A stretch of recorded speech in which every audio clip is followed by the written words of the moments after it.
Yeah, I'm out here in the garden doing a little vine borer surgery, and I thought I would try and capture a little bit on tape, on video. I say tape, shows how old I'm getting. I don't think you're taping with a phone in your hand. Maybe I am. I think I already got them all out of this one. I've dug on that one a little bit. Let's move locations. They're everywhere. They're in every plant, so it's not like I'm going to have trouble finding one. I don't think we're going to have trouble finding one. I have like the case book. You know,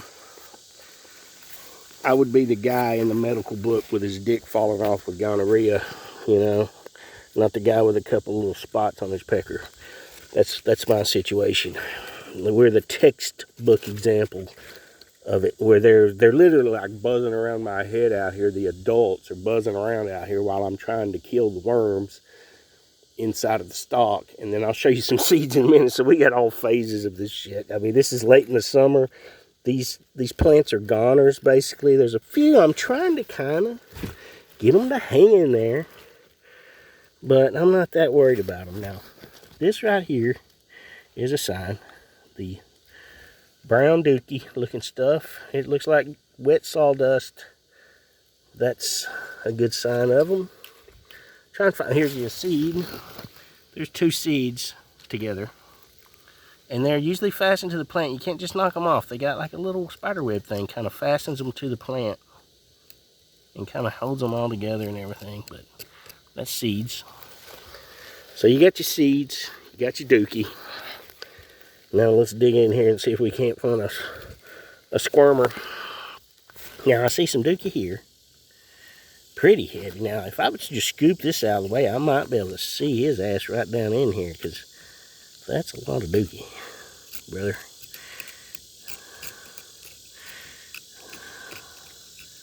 Yeah, I don't see him. So let's start splitting. What I'll do is you take a pretty good sized pocket knife. It doesn't have to be huge. This right here I find is about the perfect size. And this isn't a fancy knife or anything. This is just a decent one with a pretty thick blade. And you want to get it in there. You don't want to just stick the tip in. Aim for the center. Just stick it all the way in. And give her a twist.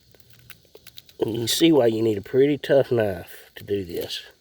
You don't want to use some tiny little short ass knife that's got a little thin blade, you know.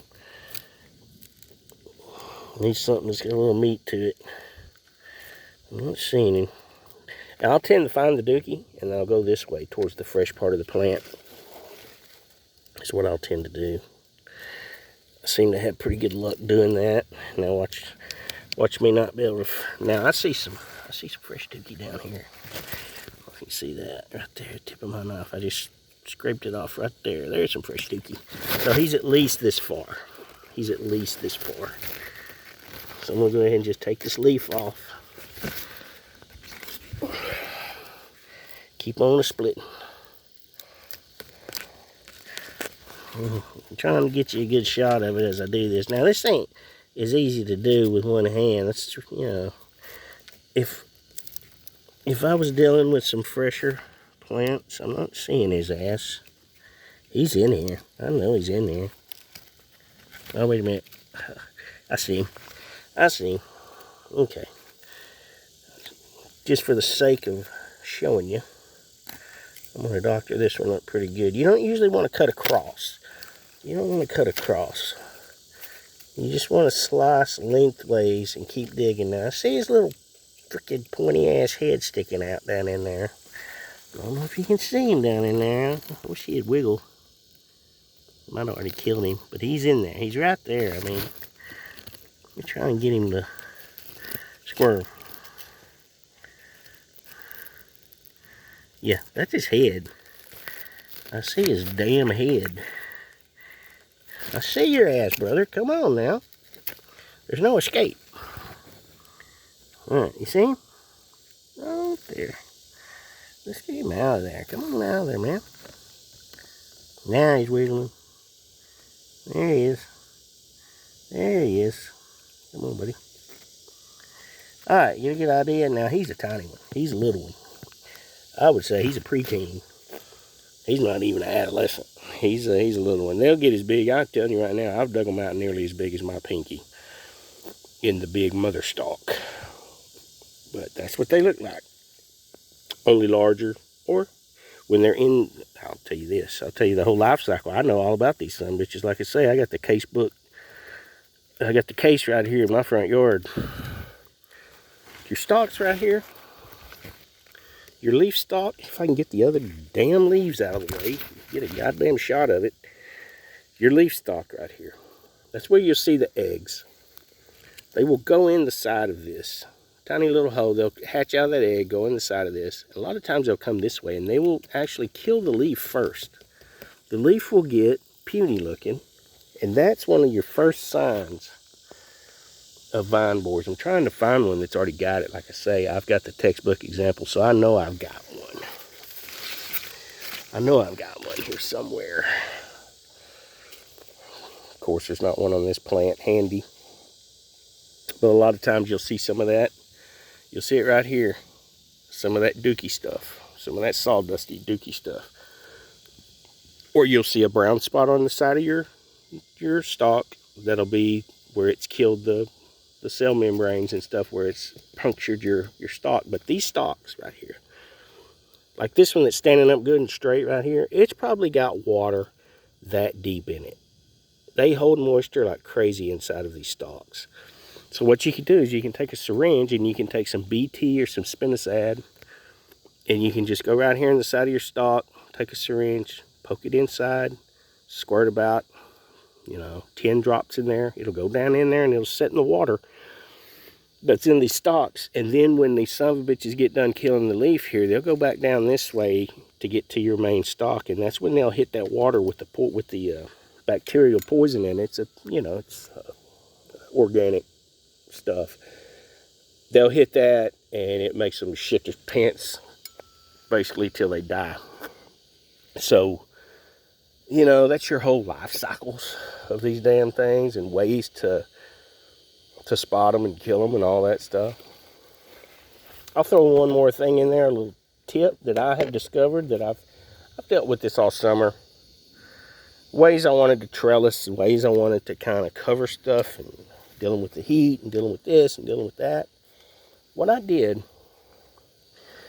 is I put my fence post in the center of my beds like that. That way I can use them. They can serve two purposes, just like here. They can serve two purposes. They can be trellis. You could put string. You could put some kind of cattle panels, fencing, anything in here to trellis. And you can also put boards across, and I just zip tie them. I put shade cloth on them, and it shades, I'm in the shade right here. It shades these two rows instead of having to worry of trying to do shade one row at a time. You can shade two rows at a time. And I found that it doesn't hurt to skip a row. Like if you had a bed that had, say, 8 or 10, or a garden had 8 or 10 beds, if you did the first two, skip one. The second two, skip one. You know what I mean? And you do that across your whole garden, that you'll find that those little gaps between beds is no big deal. So you can use like this 6-foot wide shade cloth right here and shade your whole garden with some gaps in the middle. So you don't have to cover your garden with one gigantic piece of shade cloth and suspend it, 15 feet in the air with some kind of big old post and all this kind of shit like I've seen a lot of people do online. You can just basically do this, and it's also a trellis. See, like that right there. Hell, I even used my kid's old soccer goal right there and just kind of built a trellis out of it to throw cucumbers on it, But anyway, it's just a tip that I found I found it seemed to work well for me, and it can save you a little money and a little time and trouble. I'm going to try and kill some more of these sumbitches. I got about 3 or 4 plants to go, and then I'm done in this garden. Then I got to hit another garden, and I got about 6 or 8 more. So, getting pretty good at this. There's some there that I pulled out. That's where I put them tomatoes in right there. But, these were played out. They were just played out. I need to throw that in my compost pile, but I'm probably going to have to dig the borers out of it first. I don't think the seeds will matter, but anyway. I'm not a, what do they call it, an entomologist. So I'm just kind of giving you hands-on tips on this bullshit. Anyway, take it as you want. That's the way I look at it.